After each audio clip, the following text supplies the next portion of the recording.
తుమ్మల బాబు గారు వారిని వచ్చి ప్రసంగించాల్సింది కోరుచున్నాం.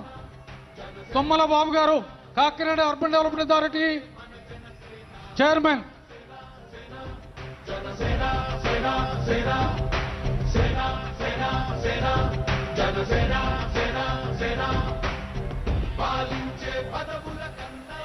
అందరికీ నమస్కారం. ఈరోజు మన అందరి ఆరాధ్య నాయకుడు,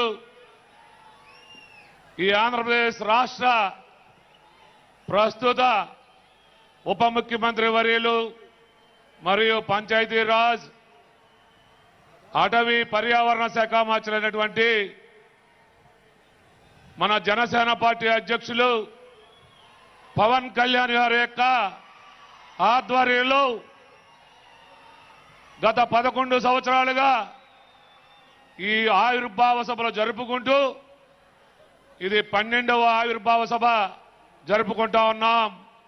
ఈ సభ పేరే జయకేతనం అనేటువంటిది నామకరణం చేసుకుని ఈరోజు మన పిఠాపురం నియోజకవర్గంలో మరి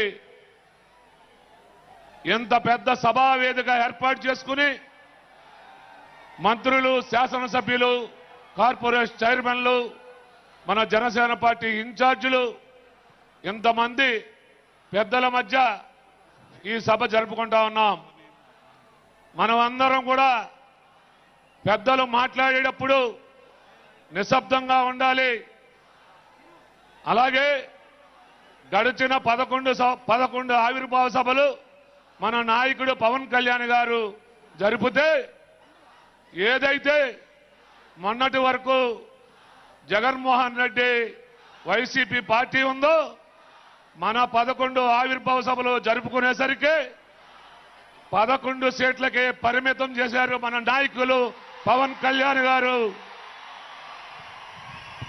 ఈరోజు ఈ 12వ ఆవిర్భావ సభ జరుపుకున్న తర్వాత ఈ ఆంధ్రప్రదేశ్ రాష్ట్రంలో వైసీపీ పార్టీ కనుమరుగైపోతా ఉన్నదని ఈ వేదిక ద్వారా మన జన సైనికులందరికీ తెలియజేసుకుంటూ ఇంత చక్కటి అవకాశం ఇచ్చినటువంటి పెద్దలందరికీ పేరు పేరున హృదయపూర్వక నమస్కారాలు తెలియజేసుకుంటూ జై జనసేన.